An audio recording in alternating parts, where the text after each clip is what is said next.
Windows 11 is becoming a polarizing topic for both nerds and enthusiasts alike. Laramie's tree strikes back, and does your neck hurt after using your beautiful new iMac for only a week?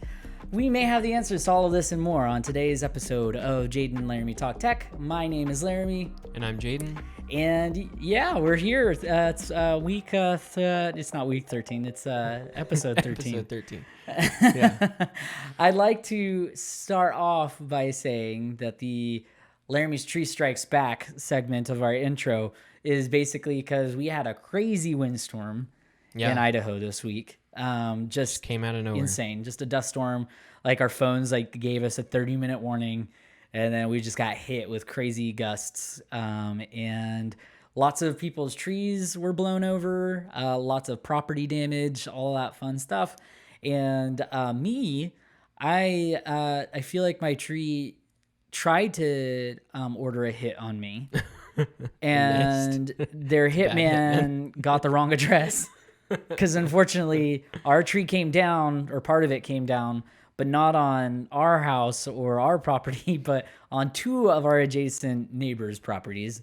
And I have been consumed with insurance claims and all of that, and trying to be a good neighbor. It's funny because I was in a meeting with my pastor whenever this storm happened, and my wife texted me and was like, hey, like our neighbor's bad news. Yeah, our neighbor's shed is literally crushed, and she sent me a picture and it's pancaked. Like I showed Jaden. Did they have stuff in it? Yeah, they did. It was storage. The lady has 3 sheds in her backyard, so you can imagine it had some stuff in it.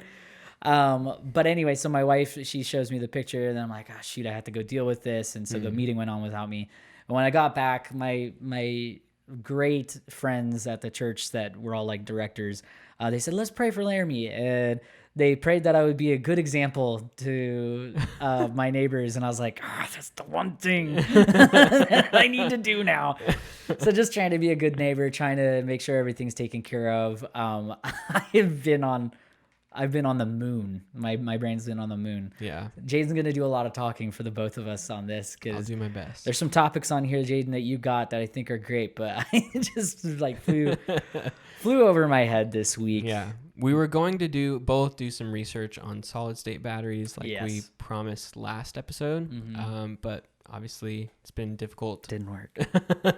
So we're going to push that to the next episode. We'll do a full segment on solid state batteries and what's to come for those. Yeah. But I mean, I think the biggest topic is Windows 11. Yeah, which that whole conference failed to stream on Windows if you missed proprietary. It's not your fault. Yeah. It's Microsoft's fault.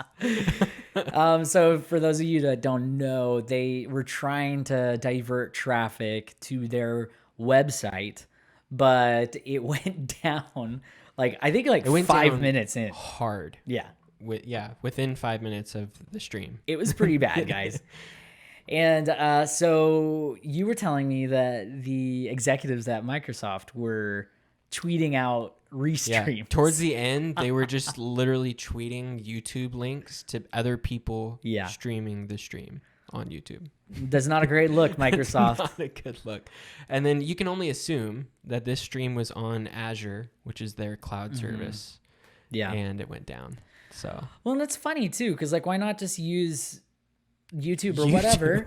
Because in this whole presentation, there's several instances of what looks like partnerships with what we would perceive as competition. Yeah, they keep talking about we'll go into it, but they talk about games and streaming games, and you're like, you don't have a game streaming platform anymore. So where are you talking about? Just stream on Twitch if you don't like YouTube. Yeah. And your stability of your platform is not the greatest by showcase of your presentation. Yeah. So I'm kidding. Yeah. But it is cool. First off, let's just talk about the thing that hits your face the most, which is the design and aesthetic rebranding of the whole thing. Jaden, why don't you give us your 2 cents on what you think? Yeah, I think it looks good. It's more in like the vein of style of design that I would lean towards anyways, like more modern, The glass, I think, isn't going to age well personally. They're doing like a lot of like glass and transparent, a lot of it. Which Apple did like... Which Apple did a lot 5-6 years ago? Yeah. They still have it Yeah. to some degree in macOS, but they toned it down for sure. And I think it looks good. I think it's an improvement from Windows 10 because Windows 10 doesn't really have a lot of a style to it, to be honest. Like it's modern, but it doesn't have a lot to it. Like, if that makes sense. It's pretty stale. Windows 10 has become stale. It's pretty stale. Yeah. It's like, a modern look. Yeah. But there's not much depth to it, I guess. I think a lot of us have just gotten used to it. Like, it's just, I mean, my main work computer has been a Windows since I even touched computers. And so, I mean, the design didn't really feel like... I feel like even when it launched, even when Windows 10 launched, it was different and it was better, but like no one was really like, oh, the design is like really cool. Yeah. And they spent a lot of time on, like, you could tell they didn't spend that much time on it. Yeah. Like they just modernized it basically. So, well, and it's, you know, it begs the question, we can talk about this later on in this segment, but it begs the question as to why they didn't just make this an iterative change on Windows 10. They did go on record, which, I mean, we were joking about on while the presentation was going. We were texting each other that it's like, this is why companies just shouldn't promise anything ever. Yeah. Because they said this is going to be the last Windows. Windows 10 is the last Windows. And then it wasn't. Yeah. Companies shouldn't say never, I don't think. They should never say never. Because their goals change. Yeah. You know, they don't know what 5 years from now looks like. So you just shouldn't say never. Especially in the tech world. Especially in tech. So they made it seem like Windows 10 was becoming a service and it was always going to be a software as a service in a way. Yeah.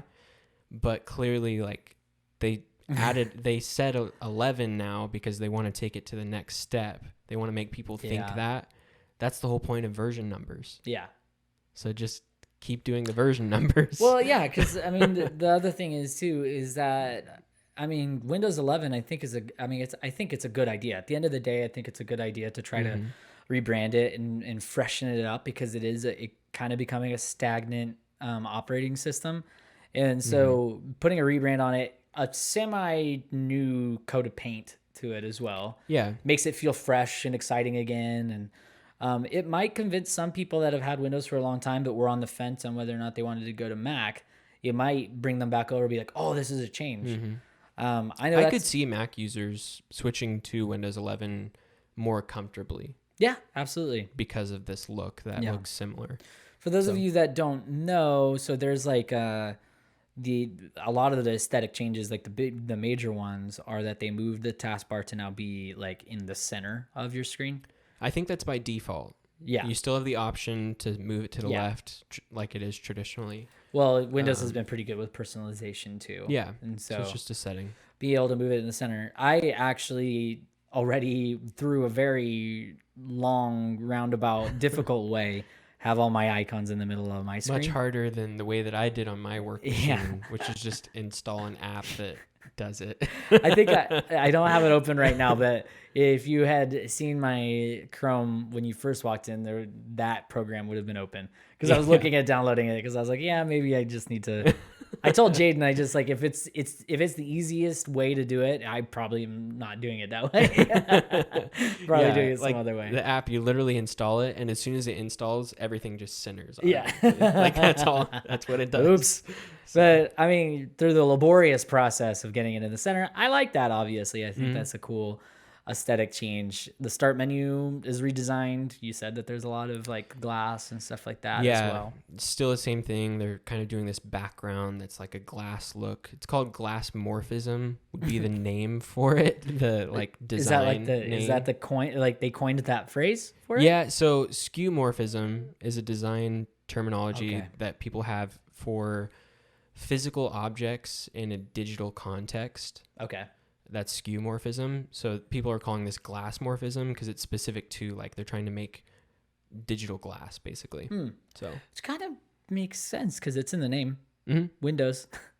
glass. Yeah. And then did you see their little like video of the new logo? They, yeah. like, redid the logo. Where they bit. like just rounded everything. They rounded it, and then they make it look like a window, like you're looking at glass. So yeah, it's kind of cool. Yeah. Brings some cohesion. I think like, we just Windows gave us the opportunity to poke fun at them by just saying that they were like Windows 10 was it and they weren't going to do anything else. They go back on it. But aside from that, I really do think personally, I think it's a good idea for them to rebrand it as Windows 11 and the aesthetic changes, but not so bad that, because there's been instances before where you were weary of upgrading to the next Windows system because you were like, well, is it going to break everything because it's going to be so different? Mm-hmm. This, you can pretty confidently say that it's not going to break anything. There was already a leaked version of it, build of Windows 11. Dave 2D said it was surprisingly stable for him. Which that tells you that what's underlying is still Windows 10. Yeah, exactly. Like this is still Windows 10, just with a new coat of paint, some underlying changes. They did say, which we didn't put this in the notes, but they did say that the like system level size, like the system size, is I think 40% smaller or something like that. Like yeah. So they did get rid of a lot of the bloat that they've carried over year after year with Windows. So it sounds like they cleaned house on the software side a little bit, which should be really good. Yeah, I'm excited it's good for to see. Because it's getting pretty big. I mean, Windows 10 was like 30 something gigs. Yeah. Total. Yeah. So yeah, it's a lot. So cleaning it up is a good idea. I mean, it just doesn't make it so convoluted. What I think, I mean, deeper Teams integration. I don't know. Like, need to stop. I don't know. Well, so Marquez, he MKBHD, he was talking about it, and he was like, "But you guys acquired Skype for like what? Was it like $18 billion or something? I think stupid it was like figure. eight. I think it was like eight, but it's still $8 billion. Billion. Yeah. And that was a few years ago. So inflation is probably closer to 10, 12. Well, so like, why not just use Skype? I don't know. I just like, they looked like they weren't trying to target. They weren't trying to target like business people in this presentation with Teams. They were trying to target families. Who's going to be like, hey, Grandma, do you want to talk on Teams? Yeah. No one's no one's going to do that. Is that how you talk to your grandma? No, I don't know. I sound a little bit more masculine than that. I think. I don't know. Maybe not. You sound more masculine than that. What were we saying? We were talking about like Teams integration. Yeah, so if you don't know what Microsoft Teams is, we should say that too. Yeah. Microsoft Teams is specifically their business application for video calls and chatting. So it's like their Slack competitor, which Slack, I guess, to some degree is used by individuals, not businesses all the time. Yeah. But it's targeted to businesses. Yeah. And that's what Microsoft Teams is too. Yeah. It's targeted to businesses. Yeah. It's called Teams. Yeah. So why would they, the entire presentation, say that it's for families? For family, yeah. It was just like people talking to their grandparents, people talking to like loved ones that are overseas, like all this different stuff, all well and good, whatever. But it's just like, it seemed like it was being pushed towards the wrong segment. Yeah, and they're going to put it in your taskbar on Windows 11. Yeah. You will have to uninstall it and remove it from your taskbar. I'm sure you don't think that you'll be able to do like a little like right like click here and just be like hide. Well, yeah, you'll be able to unpin it from your taskbar. Okay. Same as first Edge. thing. Okay, let me put that in my notes for whenever I get Windows 11. Just deactivate Teams. I just think it's funny. Like obviously, so it just would have made more sense for them to push Skype for that. For families and stuff. I think Skype to a degree is their redheaded stepchild though. Yeah. They haven't talked about Skype in a long time. Yeah. Publicly, like on a stage, they haven't talked about Skype. But the redheaded stepchild can be the cousin that you enjoy hanging out with and playing with. Every now and then. Yeah. Teams is like your cousin that's like, 20 years older than you and like works in real estate and that's all he wants to talk about. It's like maybe we want the redheaded stepchild around a little bit more. I don't think Skype has a chance though with modern applications, with modern, FaceTime, Duo, Google Meet, Zoom. I mean, Zoom's huge. Zoom has really, so the thing that shall not be mentioned that impacted the entire world really benefited Zoom a ton. Oh, because they just like shot to the top. They like really set themselves aside as like the go-to for all of that stuff, business conferencing and everything. They had a product ready for the moment. Yeah. Mm-hmm. Microsoft and Google, they tried to catch up. Got a product ready for that moment. Yeah. In the moment. Yeah. Like they improved Google Meet, they improved Microsoft Teams. Yeah. Like as that was happening for schools and stuff. Yeah. But Zoom already was there. Yeah. Zoom already had a product that could fit that need in that moment. So that's where the growth came from. Yeah. And they were perfectly timed. Oh, completely. I completely agree. And I just like, they definitely were in the right position for it. Mm-hmm. And it's just, there's a lot of these companies that it's just almost cringy, like how apparent it is, how slow they are at implementing things when you have something as globally impactful as what we've just experienced. Change this shift in ideology of everything that we do. And then it's not until after it started to kind of get under control that they're like, look, we're now pushing this feature that will help you be closer to your loved ones. And it's like, but I can spend time with my loved ones now. It's like, but we have this thing ready for you. And people are like, well, like, I don't need that anymore. Could have used that like a year ago. Yeah. But so I think that's also bad news for Zoom though. That things coming back to a better spot. Yeah. Yeah, I agree. It's just that they're positioned at the top, whereas, which I mean, yeah, sure, so they'll start losing some market share, but not a huge amount as compared to Teams. Yeah, I mean, people are still going to use Zoom. Don't get me wrong, but I mean, but FaceTime, it was a moment. Yeah, FaceTime probably benefited a ton from that situation, for sure. But they're probably not going to lose a ton of market share because everyone just is still going to use that. Which did we mention last episode that you can do FaceTime like with Android now? Mm-hmm. We did, yeah. Because I haven't tried it yet. I don't know. I think it'll be iOS 15 that actually launches. So someone with beta 15 told me that they were able to do it. They can make a link. And send it. Yeah, which is cool. Yeah, we should try it out. So then you have stuff like that, and FaceTime is they're gonna continue to do well, and it's just like something like with Teams. It's just like now that summer's hit, everyone like this is just the worst time. They need to rebrand it, really. Yeah, not Teams. Which is they need to rebrand Teams. Yeah, because if they want it to be a personal, friends and family type product, then just rebrand it. Yeah, give it a different name. But which is ironic because Teams is like brand new. Teams is like a year and a half old. Yeah, which is very young for software. Yeah, it just seemed like a no hit and a miss. It was just like it didn't seem like it was in the right place, right time at all. The sad truth is, someone says, "Hey, join my call on Teams." I'd be like, "No."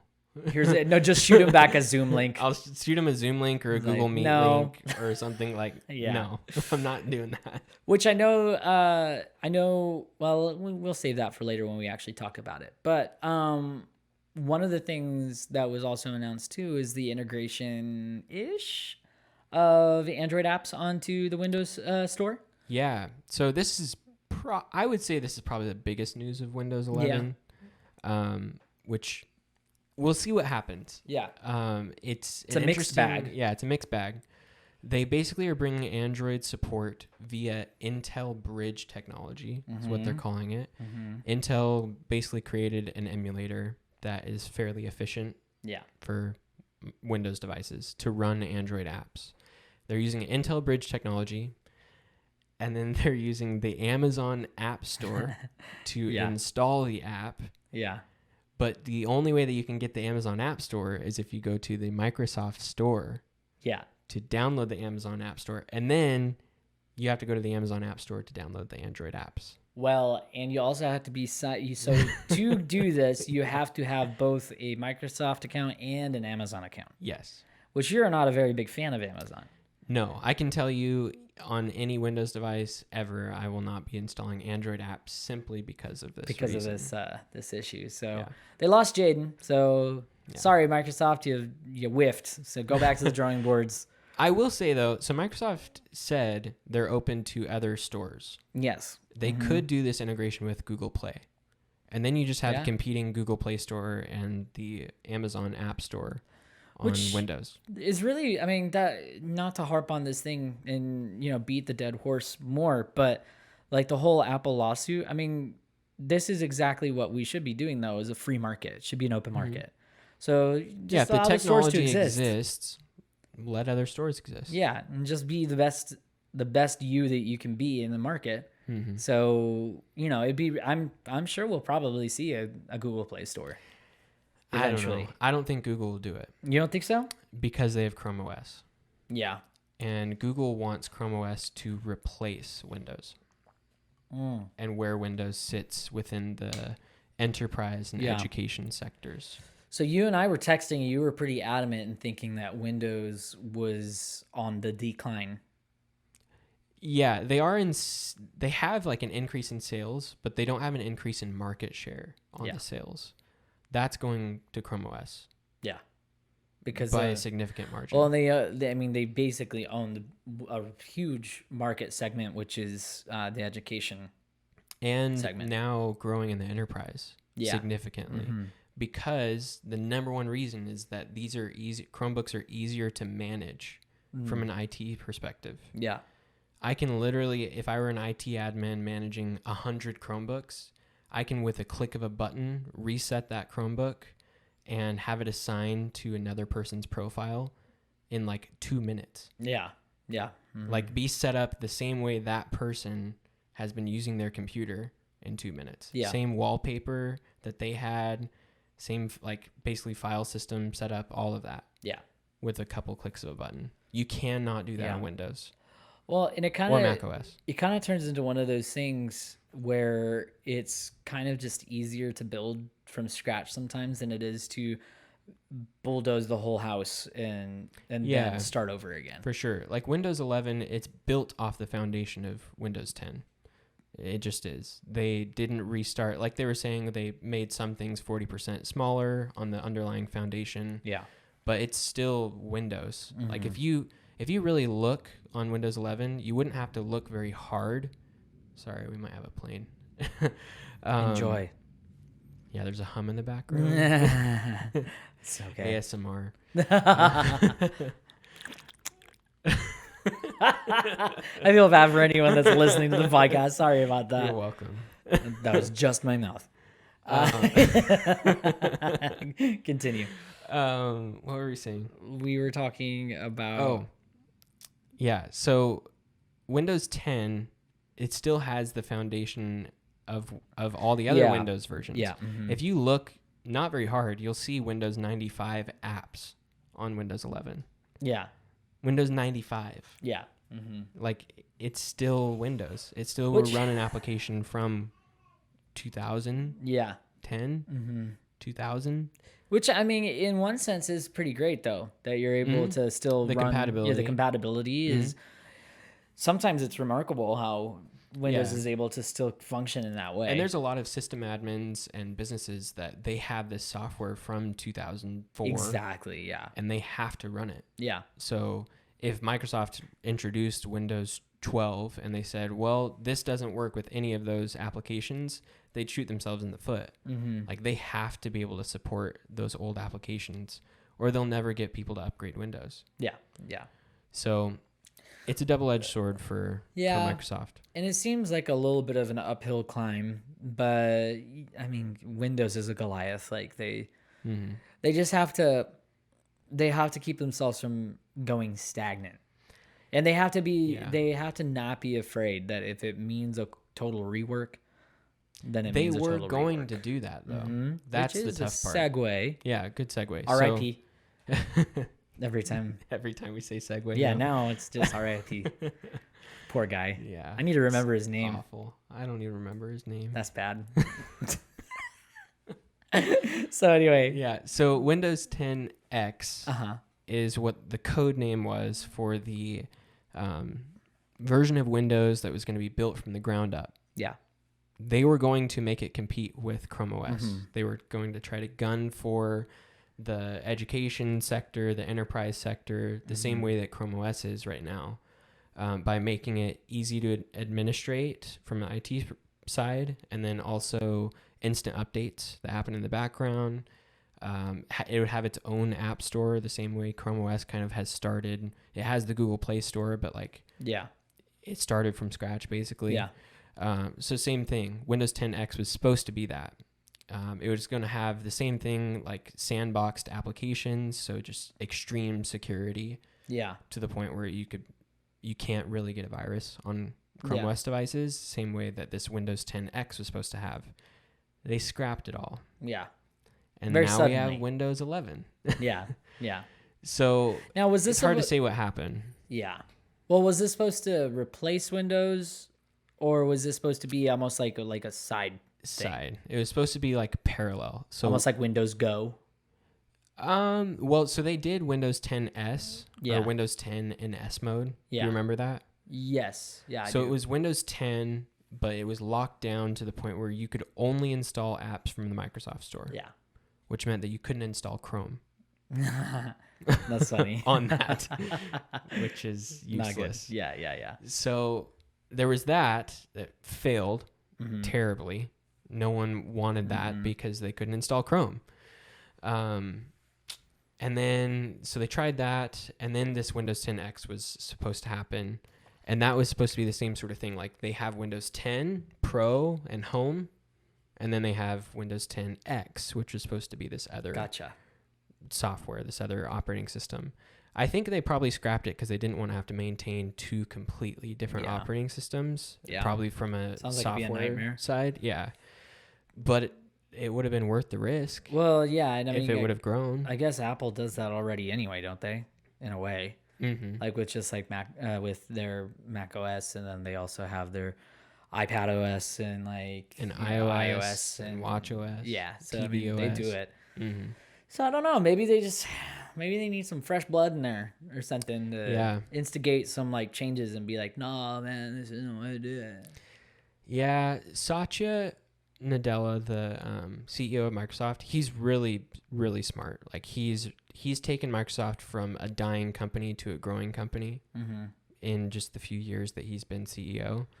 Because I mean, Windows 8 was terrible. Yeah, it was abysmal. Yeah, and he took on Microsoft like right after that. Yeah. Then Windows 10 came out. That was like his product that he really focused on.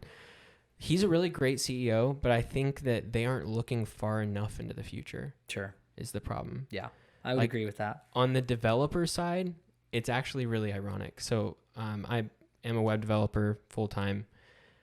My whole tool chain, as far as I'm on Windows, using Windows subsystem for Linux, so there's Linux on a Windows machine.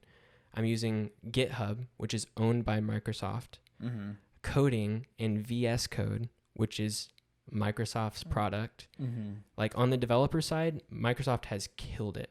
Yeah, they literally own the entire tool chain for developers, web developers specifically. Yeah. So they can do things right. Yeah, they've been doing a lot of things right, but on the like platform side, the consumer platform side, it does feel like they're not taking the risks that maybe they should be. Yeah, I think that's a good way to put it, is that they're not taking the risks that they need to be. But, you know, you also see them doing some things that are pretty modern too with the Duo. Duo. Duo's cool. Duo's cool, and it looks like they're kind of dipping their toes into some uncharted territory for them at least. But then also like the Microsoft Store is going to allow third-party payment processing. Yeah. Which is, I mean, that's a pretty big deal too. This is probably the thing I'm personally most excited about for Windows 11. I still think Android apps is probably the biggest thing. Yeah. But yeah, the Microsoft Store, important. This is huge. Yeah. The fact that they're saying you can use your own payment processor inside an app that you sell on the Microsoft Store is awesome. So you can bypass our cut. If you don't want to go through us, you don't have to. You can go through your own payment processor. And it was its whole little segment on the whole presentation that they were like, hey, you know, you guys can you guys can opt out of the, what is it, 8515, and just take it. You can use your own payment processing if you don't want to use ours. Yeah. And I thought, wow, that's pretty cool of them to just be like, I feel like that's kind of modern. I feel like that's like a kind of a step. Yeah, it's a forward thinking step. So we see that Windows is capable of doing this stuff. It's just like seeing it maybe not just on surface level, but like start to really see it as becoming a part of their culture. I think that's what it needs to be. The Verge had a really great way of putting it in saying that they've really have become the anti-Apple. Yeah. Like they're being as open as possible on their platforms. Yeah. Obviously, they're pushing Microsoft Teams. You can uninstall it if you don't want it. They're going to push Microsoft Edge, right? They want you to use Edge as your browser, but you don't have to. Like you still can go and install Chrome. You know, I can't really be super upset at Windows because I feel like I get those prompts about Edge way less frequently than freaking YouTube Red. Just I mean, as a YouTube premium subscriber, I would say you should just they've gotten to you too now. So now I'm getting the ads even when I'm not watching you. I've been a premium subscriber for a long time because I can't deal with ads. Yeah. No, I mean, getting an ad for something that's saying if you use me, you won't get ads is pretty infuriating. But you should try it. I just love Spotify, man. I just love Spotify. Well, so then pay for both. You use YouTube enough to justify no ads. I gotta feed a kid. I gotta send him to college. That $10 a month makes a difference. Okay. I see you with your nice camera, your nice Shut laptop. up. What are you talking about? These are hand-me-downs. But anyway, so it's really cool. I thought it was a cool presentation. I really don't like once you're able the guy to that watch presented it. Yeah, it's a great presentation. And get past the host. Yeah, Panos? Yeah, Panos. Oh, yeah. He just drove me up the wall. He's trying to make like these heart connections, like, oh look. Hey, he's an intense dude, and I think he's aware of his intensity, and he just leans into it.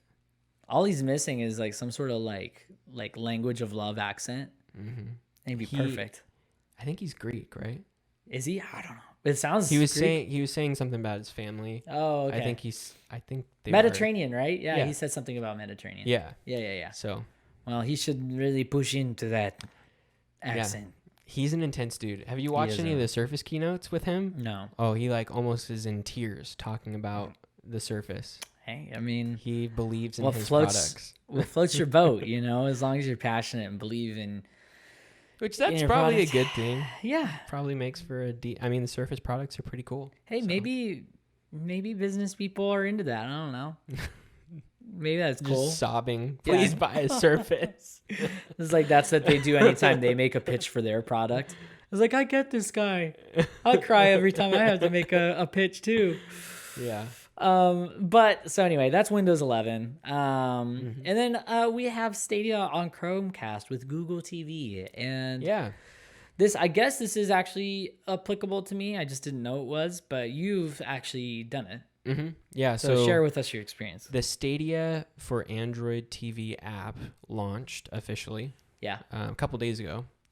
And it was available to download a little bit early, and there was like a workaround way that people figured out. Once you have the app installed, you could cast from your phone, even though it was saying like coming soon. But now it's like officially launched. Yeah. And it's awesome. I mean, I have a Chromecast with Google TV. I had the Chromecast Ultra for Stadia that came with like the bundle. And I used it for a little while. I had it plugged into my TV, but then I just found myself using my computer more often, using the web version of Stadia, simply because I didn't want to like switch the input on my TV over to the Chromecast Ultra just for Stadia and then have to switch back when I had a Chromecast plugged into my TV already. Yeah, it's kind of annoying. Yeah, so it's just annoying. Yeah. But now, I mean, like I can literally just go to the Stadia app, select the game that I want, grab my controller, and I'm good to go. Then boom. And it's pretty fluid. I mean, it's just like a way to start the game. There's no store. You have like chat and stuff built in. You can use Google Assistant to launch a game. Yeah. Like the Google Assistant on the remote. It works the same way it does everywhere else. Yeah. I mean, it's definitely a feature that seems It's late. Duh. Yeah, it's late. They shouldn't. It should have been there. They should have had it ready for the Chromecast with Google TV's like launch. Yeah. But better late than never. I Yeah, guess. no, for sure. I agree. It's been a little bit since I've used Stadia. Mm-hmm. I read into the issue. I told you that. You have a PlayStation 5. I do have a PlayStation 5, which I don't even have any next-gen console games on it yet. Really? Yeah, there's just like not really anything that's getting my goat. I've been playing Knockout City relentlessly. Really? Yeah, with some buddies, and it wasn't. You see Battlefield? Yeah, I am very excited about sweet. Battlefield. Yeah. Battlefield 5 is probably my most played like multiplayer game. Really?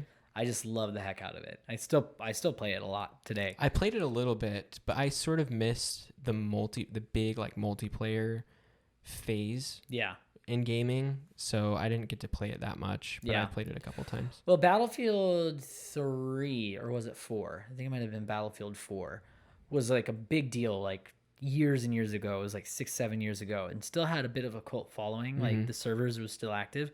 But I guess since the resurgence of like Battlefield 6 coming out,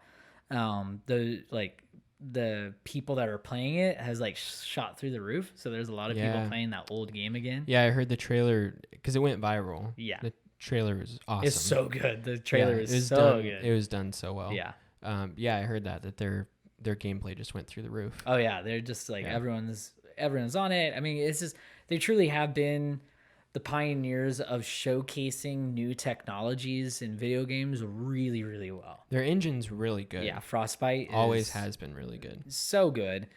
And just like back in the day with Battlefield 3, I think it was, the destruction physics were just like, this is crazy. I can like shoot a grenade launcher into this wall and it actually breaks apart. Yeah. Like, that was like new stuff then. And like they were pioneering it. They're bringing in a lot of world physics. Yeah. It looks like with the tornado and stuff. It's crazy. Or things falling. Dude, when they like fall at the speed that they actually would fall. Yeah. That when that guy like got sucked up into the tornado and then came out of it like in his wingsuit, I was just like, it's pretty sweet. So I am really excited about that. I'm definitely gonna play that a ton. But aside from that, I've never been a COD guy.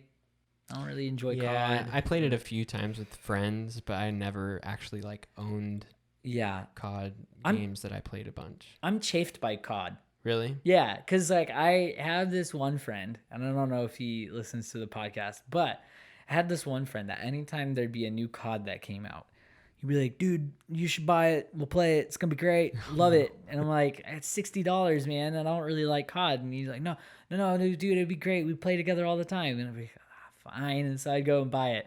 And then we'd play once or twice. And then I'd be like, hey, man, you want to play COD? He ghosted you? I'm busy, man. It's like every time. And then this last time, somehow he got his wife like on board playing like COD with him. Yeah. And then got my wife to want to buy like a headset of her own and stuff like that to be able to play. Then they stopped playing. I was like, whatever. Now I have a bad taste in my mouth for COD. But Battlefield, seriously, I'm just excited for that. And I think they're putting 120 people on one map from what I'm reading. That's cool. Which is just, with cloud gaming, that'd be child's play. Yeah, it really would. But the PS5 is really great. I love it. The controller is still amazing. I wish there were more games that I actually wanted to play. But so is the life of some of early adopters, though. That's true of every console when it's new. Every console. With this last year, the way it launched, the time it launched, it's going to take some time. At least they didn't, say they were going to launch their biggest franchise and then didn't. Microsoft with Halo Infinite, like, going to release alongside the console release. And then do you remember when that trailer came out and everyone's just like, this looks like potato? It's a potato. It looked so bad. And it's finally coming out. And I get it. You Halo nerds are probably really excited. I like Halo a lot. Yeah. But this looks like a botched launch. Yeah. It just, I don't know. It doesn't look like it's doing anything different. It looks exactly like Halo 3. The graphics don't look as good as they should. No, not for being next gen. Well, and with the hardware that's in a Series X, it's not. I feel like nothing to laugh at. That had to have been a purposeful decision. It had to be a like, well, people like it because it's nostalgic and it looks like the old games. It's like, no.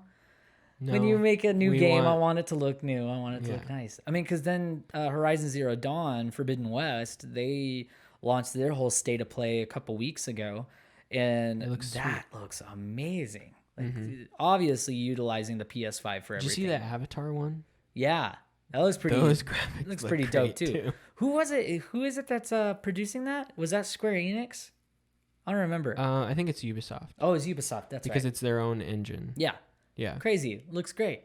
Yeah. Then you have like friggin' Spartans that look exactly like they did back like when, I don't know. You do embellish things in your mind. Yeah, so. But they still like chose to keep the cartoony look on purpose. And you're like, why? I just don't. I don't know. Need to. I'm an adult now. I need adult things. Says the guy that screamed like a little girl when he got his PlayStation 5 confirmed. But anyway, so that's really cool. I'm going to have to see about doing that because I do have an Android TV with Stadia. I'm going to have to see if that works seamlessly. Rip that Chromecast Ultra out of there, man. Dude, man, I do hate having to use up an entire input just for that whenever I have Android TV. It makes me use it less because, you know, I'd rather just Or you could just get a Chromecast with Google TV. Yes, I have considered that too. But then doesn't that still, I need an input for that. Yeah, you need an input for it. Still, but replace your Chromecast Ultra. I need to try to convince my wife to let me get like one of the new ones that actually have it built in properly and well. A new TV? Yeah. I don't think it's going to work. I don't think so either. But anyway, so Google Chat and Workspace, I don't know if you guys actually saw, but we started posting some stuff on our Instagram. Yeah. Not a ton. Let us know if you like the format of like little article announcement headlines. Yeah. I used to work for a marketing agency, so I'm trying to use some of that prowess to our advantage. But the thing that we talked about on Instagram was that Google Chat and Workspace coming to everybody. It's going to be enabled for everybody, which is pretty cool. I think it's awesome. I shot Jaden an invite for it, and he didn't accept. So I still am trying to figure out how to accept the invite. It's not very easy to figure out how to do it. So I got the notification. I wasn't able to respond to it or open it at the time, and I literally don't know how to accept the invitation. I'm gonna have to send it back to you so that we can actually. Because it wasn't use an email; it was like an actual like Gmail notification. Yeah. So I don't know where to go in the app to accept it so again. Then it just disappeared, and it's now in the abyss of ignored notifications. Yeah. Yeah. It's gone. That's okay. I am excited about it, though. I think this is a good play for Google. Like, they've always been kind of like, hey, look, cloud platform. Like, everything's on the cloud. Like, you don't need to have anything on your computer. And now they're pushing Workspaces to be completely on there. So this is going to be like a direct competitor to Airtable and stuff like that. So really their Google whole Tables system. Yeah. Is going to be, Google the integration Tables, that they're all putting together is going to be really taking on all of these organizational applications. Yeah. The main one that comes to mind for me as a competitor is they need to have something that competes with Notion. Have you followed along with Notion at all? Mm-hmm. It's blown up like crazy just in the last year. Like a lot of applications in the last year. But like productivity, docs, like personal notes, that's their focus. And they do like the Kanban boards. Yeah. Mm-hmm. And then you just switch the view, and you can switch that to a list view or a Kanban view. Okay. So if you ever heard of like ClickUp or Trello, those types of apps. Monday. Yeah. Monday's a huge one too. Monday. Yeah. Monday's awesome. Notion is the one that's like grown the most in the last year in that segment. Okay. And I think Google's like very threatened by it. Yeah. Well, I'm sure they've got to have something in the works. Yeah. This feels like so much like they're released with Workspace, and then smart with Google Chats. And, smart canvases, like all of this different stuff. I feel like it's kind of just setting it up for the best chance at success when they do implement their own like management kind of software solution. It sounds like they're trying to bring it into a cohesive app instead of having several different apps, and you have to like jump to a sheet document, jump to a Google Doc, and jump to a slide. Like you can integrate all of those into one if you want. Yeah. But then also you still have the option to keep them separate. Yeah, because I was about to say, I don't know if I would want them all to be in one app. I think I like having a separate app for Sheets, a separate app for Docs. Like I'm a what switcher, what they were showing with Smart Canvas is you'd be able to embed and tag other docs and other sheets inside of like a Google Doc. Yeah. So it's like one click link or even like an embedded sheet. Yeah. Not just like a table like you can already do inside of Docs, but like truly an embedded Google Sheet inside of Google Docs, which would be cool. And like clickable tasks and checkboxes, and you can assign that task to someone inside your Google Workspace. Like all of that, for the most part, sounds like it's coming to Docs. Yeah. Which makes sense because Google Docs is their biggest product of the I love suite. Google Docs. Yeah. I still go back to it. So I've played around with Notion a little bit and I like it, but there's still nothing quite like Google Docs. And there's like ways and stuff to kind of emulate like an experience like Monday or Trello or stuff like that in Google. It's just never really a full-fledged like proper way to do it.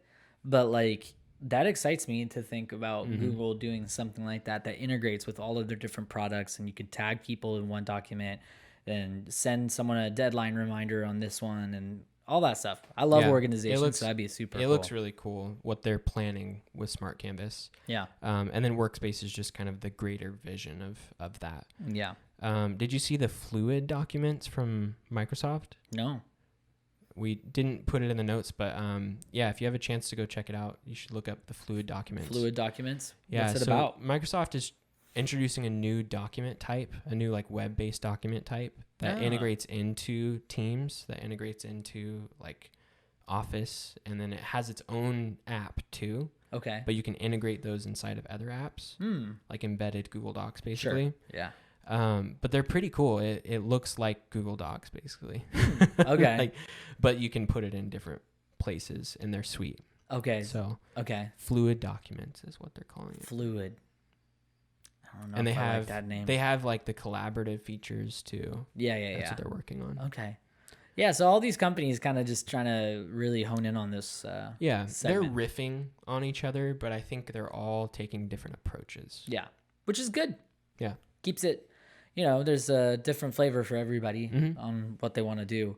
I just, I don't think that this comes as a shock to any of our viewers, but I'm a Google fanboy. I like Google, and I genuinely love Docs. I love Drive. I love Sheets. I will use those over any Microsoft product almost any day of the week. Same. So it's Google just keep giving me the things, the features. Like I just want all of them. I just hope they would modernize Google Docs. It sounds like they're pushing in that direction with Smart Canvas, but to me, after I've used some other options, it does feel a little bit in a way like Google Docs is the lacking. Microsoft Word of today. Yeah. It's the way lacking. that they make Microsoft Word look a few years ago.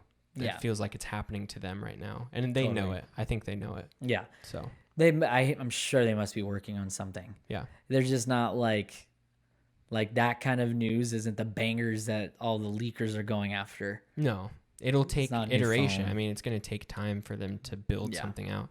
And the way Google does it, we all know this, is they just introduce small features. They don't do huge features very often. So it'll take time. You'll probably see little changes here and there. I love that. I feel like it trickles, and they have so many different like apps and features and workflows and everything like that there's just, it feels like there's announcements all the time. Like different there's features. Always something shiny with Google. Like they are talking about how they're working on their own version of a Find My network. Yeah.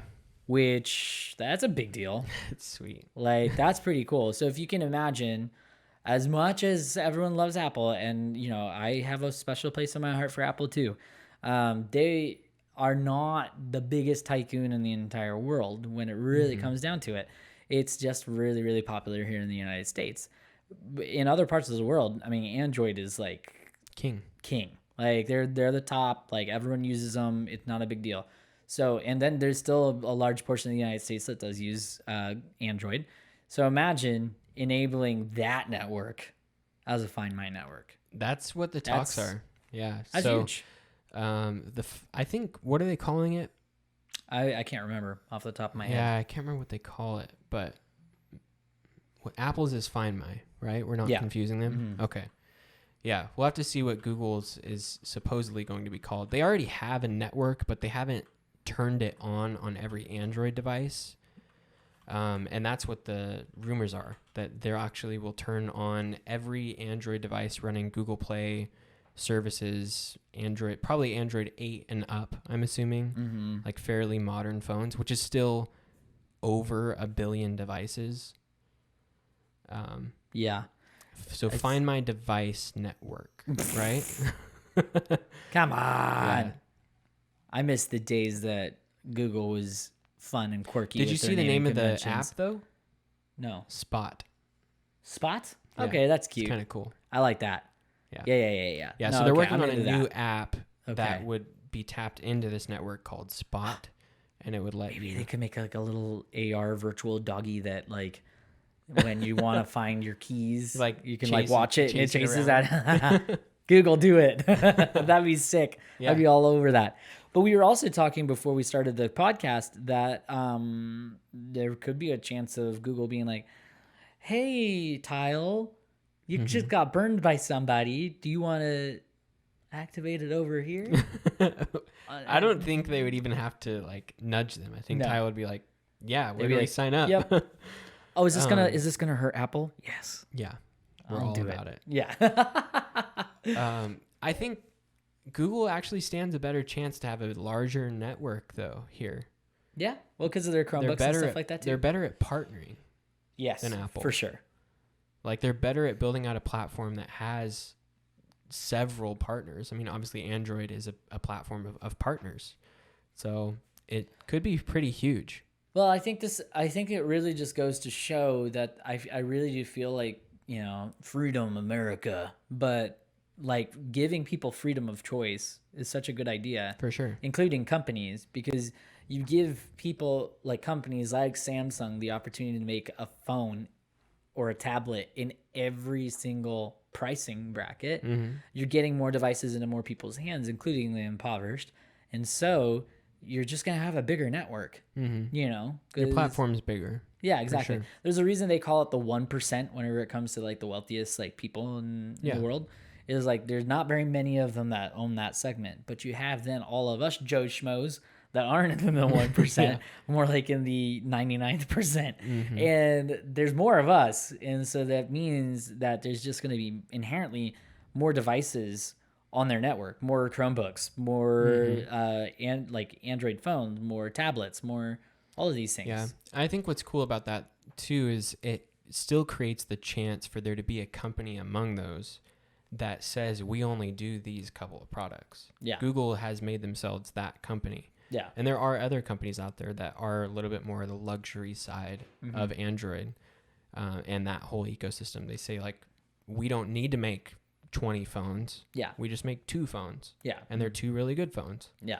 Or tablets or what have you. Yeah, exactly. So I think it's cool that you create this platform that is open, but it's also a platform that allows for that specificity, like someone that says we do want to make something that's really, really good. Yeah. Using this platform. We're just not going to tell you what to do. Yeah. Like you can do what you want to do. And they have guidelines and stuff like that to keep people in check. But for the most part, Google does such a good job of really just being like, hey, yeah, go for it.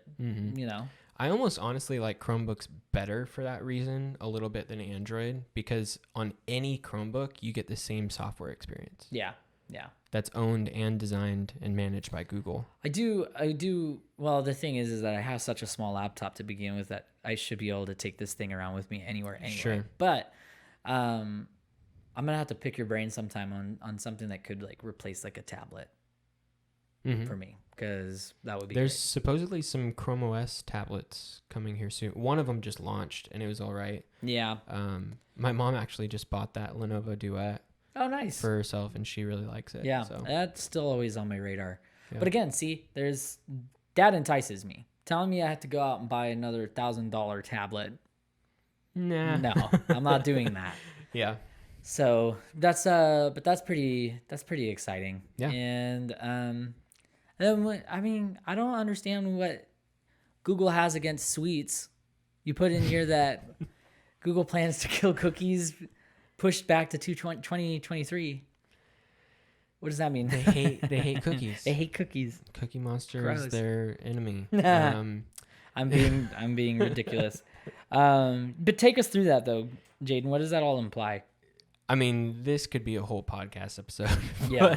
But, the gist is that Google, a while ago, they forewarned. They told everyone, we are trying to get away from cookies because it's bad for the whole web ecosystem, which is true.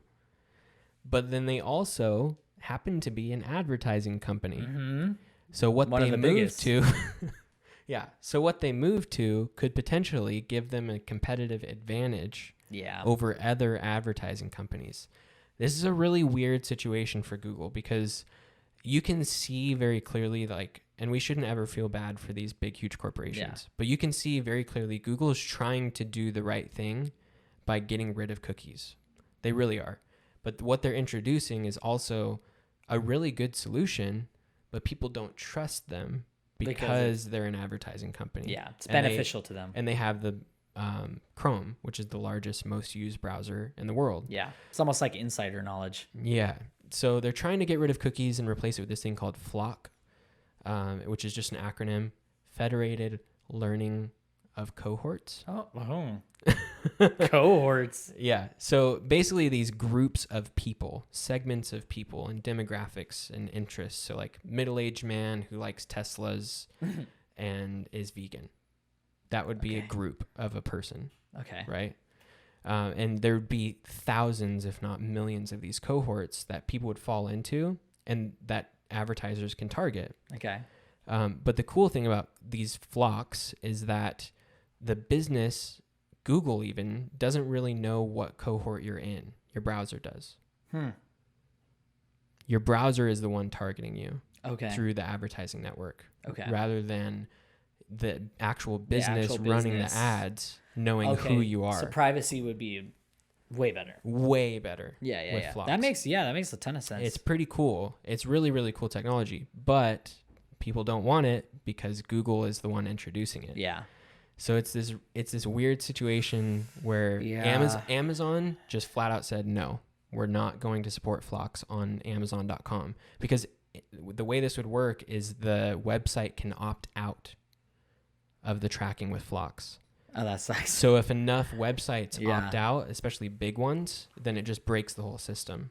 Well, but it kind of makes you think, is this another situation where Google is just going to have to be like, sorry, we know what's best. You might not think so, but we're just going to push it anyway, like RCS.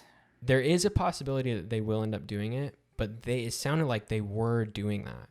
And they were getting enough pushback that they just, like, that's what this headline's about, is that they're like, we've got to push it back to 2023. Just too much flack about There's it. way too many people. Too much flack about FLoC. WordPress said they were going to pull out by default. Well, that's pretty huge. Which is 30% of the web. Yeah, that wouldn't really work, huh? Yeah. So they really would have to get... I think WordPress is probably a bigger deal than Amazon. Oh, yeah. 30% of the web is run on WordPress, which is e-commerce sites, general websites, blogs, news So they have sites. Their work cut out for them. Yeah. But that makes so much sense, and especially, I've mentioned this before, but my wife is like a marketing manager. And I mean, I'm sure if we told her about FLoC, she would be like, heck yeah. Yeah, it's a better option. That sounds that sounds like a great option. But I could see how others are just like, oh, well, that's going to benefit you more than anybody. Mm-hmm. And it does benefit Google, but it also benefits other advertisers that opt into FLoC and say that we want to use this as our way of advertising to people. But you have to have enough companies that opt into it for it to work. I mean, so really, we're kind of at a spot where Google is going to have to play carefully when they finally are just like, all right, we're just going to push through anyway. And what they went back on to with this whole announcement is they said that the web, when they introduce new ideas and they're trying to push forward, there's the web, it's like a WCG, I can't really remember what it stands for, but it's a group basically that they make the decisions of how the web changes, new things that are added to the general web platform. Mm-hmm. And they want to approach this cookie change the same way that they approach changes to the web platform. And it just takes time. is what they said. They're like, it takes a lot of discussion and debate and companies coming together to say, like, is this really the best option?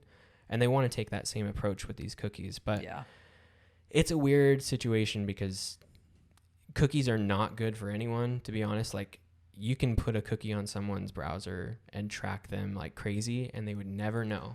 Well, unless they go and look at their cookies. Wasn't there something about that with Apple here recently that they were like, yeah, we're gonna not let it track you for like very long? Oh, Apple just has killed cookies in Safari. They just killed it completely because they have no reason not to. They don't care. They're not an advertising company. Yeah. So they just said, if you use Safari, we're just gonna block cookies. Yeah. They're like advertising cookies. But they still have. I still think that they have some sort of. I'm gonna have to ask my wife about this. That there's still like a pixel that they use to still track people, but only Apple uses it. So then everyone's kind of going, hold on a minute. Yeah. Like, that's weird. Actually, so I should pitch this. I don't know if Leanna's talked to you about this. I don't know if Morgan's talked to anybody about this. She brought up a podcast idea. And she said it would be funny if we brought on our wives. Oh, and it would be a segment called Talk Nerdy to Me. And then I said it's a great idea. Leanna's like, I don't know if I could talk in front of people. I think that'd be great. I think it'd be hilarious. No, we could have a fun time about it. Like, so what? This is episode 13. Episode 20 would be kind of like a landmark. That's a long time away, though. I don't know. We'll have to. If you guys think that's a good idea, I think it could be a hilarious episode where we like quiz, maybe even just a segment. Yeah. So the premise is that they would like, maybe we would quiz them on their tech knowledge, or they could quiz us on stuff. I don't know. Yeah, but like something like that. Yeah, it'd be fun. Pretty funny. Maybe like a collaborative thing that we can do every 10, 20 episodes or something like that. But I mean, my wife has like some pretty good insight, especially whenever it comes to marketing. Yeah. And so, I mean, some of these changes that are happening right now in the marketing world are absolutely infuriating her. Like, especially the stuff that Apple's doing. The industry's getting yanked around a lot. It really is. And I know for privacy though. Yeah, for privacy. So, but I just think it'd be really funny to have our wives on the show. And I just want an excuse to come up with like some sort of graphic that says "Talk Nerdy to Me." I want that to be a shirt. I want that to be a shirt. I think it's a great idea. Yeah, we should do it. But before we finish, we do have to at least talk a little bit about our Mac friends. Yeah, sorry, Apple friends. It's been a slow couple weeks for Apple stuff. Really slow. The only real things that have been kind of dropped is we really know already what the iPhone 13 / iPhone 12s is going to look like. It's just going to be an iPhone 12 with maybe smaller bezels, from what I understand. But that's maybe a smaller notch. Yeah, right? That's what I meant. Sorry, a smaller notch. So that's probably the biggest headline, is just that they're still thinking that maybe actually it's not going to be iPhone 13, it's going to be iPhone 12s. Which makes sense, because it sounds like the changes are pretty iterative. Yeah. So I mean, motion sense is going to be the biggest thing. So, or not motion sense. I can't remember what they name it. Their stupid naming conventions. You're talking about the 120 hertz display. What do they call it? ProMotion. ProMotion. That's it. So I mean, that's going to be the biggest thing, and that's going to be such a huge quality of life bump. But that's, I mean, really that and processor bump. Iterative. Welcome to display technology from the last 5 years. Yep. But it's going to be cool for all you Apple users. Yeah. But the one that it's going to blow your mind. Yeah, it really is. It makes a difference. But the news that I think is funny, and I'm sorry if this comes off as facetious, because there's not a ton of tech news on Apple right now, is the whole thing in the intro about is your neck kind of kinking and like kind of feeling like a little off. It sounds like Apple actually had a manufacturing defect where these screens were sent crooked. The iMac has, some of them have been shipping crooked. Just barely, but enough that I know it would drive me crazy. Like, I have one of these monitors that are on an arm, and it's really easy to have those like off kilter, if it's even a little off kilter, it's all I can notice while I'm working. Now. Yeah, it bothers me right now. And the issue is that like here, I'm sorry everybody, you're not gonna be able to see this, but whenever I try to adjust it, I'll go like this because normally it's lower, and my speaker is right underneath it, but the power button's right there. So if I try to fix it, it like turns my screen off. You have to like undo it. Yeah. It's so stupid. Anyway, so that's there's a lot of people that have just been laughing about it. I think it's freaking hilarious. It's pretty funny, man. Just you like pull this brand new awesome iMac out of your box, and then you're like putting it right back in the box. Like, there's no way. There's no way I'd set that up. Didn't Apple try to like gaslight people and to be like, no, you're crazy? Like, I think so. And then people started measuring it because you can measure the stand to the like bottom of the monitor. Yeah. You're like, this is not the same. Not right. You'll have to look it up. In fact, I think what I should probably start doing on these podcasts is that I need to set up a scene and maybe a MIDI controller so that I can switch over to showing our screen so that we can show you these screenshots. It's just funny, guys. Like it's hilarious. It's not off by millimeters. It's off by like, quite Someone packaged it in a box knowing that it was very, very off. Yeah. And Prosser, he said that he put out a bounty that if anyone had one, that he would buy it off of him because he wants a crooked monitor from the. I think that's awesome. Yeah, I think it's hilarious. That's funny. But there's not really much else going on in the Apple world, unfortunately. So sorry about that. But there's a lot going in the tech world right now. Yeah, and we still enjoyed it. Yeah, still enjoy. We'll see what news is coming up. We're heading into like summertime for tech, pre-fall. So this might be the perfect time for Talk Nerdy to Me. Yeah, because there might not be a ton of stuff to talk about. Yeah, I mean, there's always something to talk about, but we're gonna probably be scraping for big headlines. Yeah, we wanna still talk about stuff that's relevant and is fun to talk about. We're not just gonna talk about some stupid tech like, oh wow, the Logitech G13 mouse is like just a little bit lighter. Yeah. Google moved this 3 inches to the right from where it used to be in this application. Like, we're not going to do that. The Prosser thumbnails like it moved 3 millimeters. Oh my gosh. But anyway, I mean, I don't have anything else to say. What do you? Not this week. There's not a lot to say. This week. Not this week. Anyway, we appreciate you guys. Like I said before, we're actually starting to post a little bit on Instagram, so go over and take a look at that. We're still posting every other Monday, as long as trees don't fall on our houses. And well, hey, wait, you know what? A tree fell on my not on my house, but my neighbor's house this weekend. We're still doing the podcast. Yeah, that's a pretty big deal. But we're still getting great feedback. We'd love to hear from you if you want Talk Nerdy to Me. I think we're going to do it anyway because I really like the idea. I think it's awesome. And just make sure that you subscribe, hit the bell icon so that you're notified whenever these videos go live on Mondays. And make sure to follow us on Instagram so that you can be kept up to date whenever these episodes are released. And then also so you can communicate with us and talk to us and let us know if there's any sort of tech stuff that you want to talk about. We promised that the whole solid state battery thing was a one-off. We're going to talk about it next week or next episode. But until then, we're so appreciative of you, and we'll talk to you next time. Peace.